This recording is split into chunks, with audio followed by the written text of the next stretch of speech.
This week's Inside Star Citizen was a huge look into R&R, rivers and reputation. Let's have a look through it and see what it means for the future of the game. As mentioned in a video yesterday, in the monthly report and the roadmap roundup, we are getting rivers in 3.17. This is a huge bit of environment tech that leads to lava flows, roads, and stuff that we can't even think of right now. And we've now had our first look at the initial implementation of rivers with the Microtech River. Coming in 3.17, we can see that the river goes through a couple of hills and lands in sort of like a little lake area. One of the coolest things that they've done with this river tech, though, is how they've manipulated the foliage and the trees and the rocks and whatnot that go along the river as it carves its path through. Apparently, this was one of the hardest things to make for the river tech, but they managed to make it work, and it looks amazing. A couple of other important things about the river tech. Firstly, we can go underwater now. So according to the video, as long as we're wearing some piece of armor, we can actually walk under the water.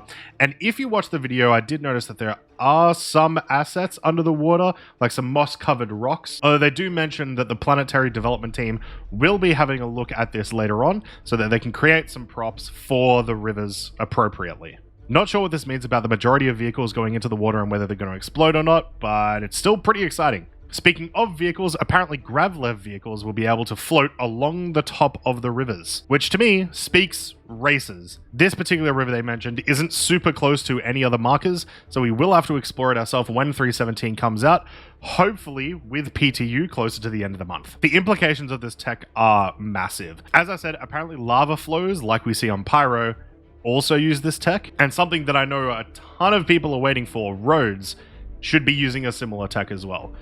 This time next year, I would not be surprised if we see tons of rivers, roads, and if Pyro has released by then, some lava flows. Moving away from rivers and into reputation, the teams that have been working on reputation and dynamic events have figured out a way to make it a little bit more interactive. They decided to take the reputation system and use that as a way to figure out hostility between different factions. So let's say you're a law-abiding citizen, you're doing some Ninetales, you've been doing a bunch of CDF missions, and now you have a solid reputation with them, affinity all the way in the green. What that's going to mean from now on is that if you accidentally shoot a member of CDF, it's going to take a little bit more than that for them to get actively hostile towards you. Their plans in the future as well are to make it that if you do have that super high reputation, that not only will it take longer for them to be actively hostile towards you, but they will also actively defend you in fights. On the reverse side of that, let's say you've been doing Ninetales and you have been helping the Ninetales and you've got a big reputation with them.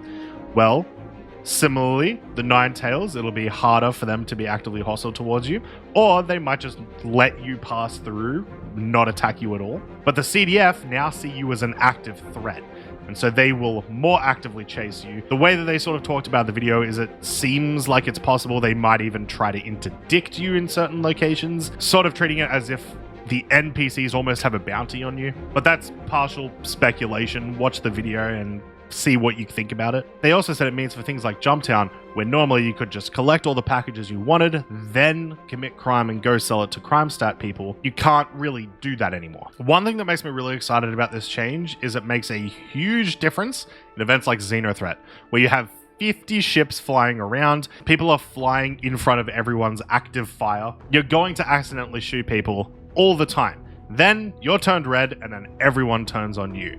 This stops that. They also mentioned quickly that this will mean that in events like Xenothreat, players will be able to actively join Xenothreat. That is a huge difference to what we're used to with Xenothreat, where it's people just coming in and ganking players. This also means we're likely to be getting some missions for criminals, similar to the Prisoner Manifest mission that we have right now around ArcCorp. Some big changes coming to Star Citizen, as there always is.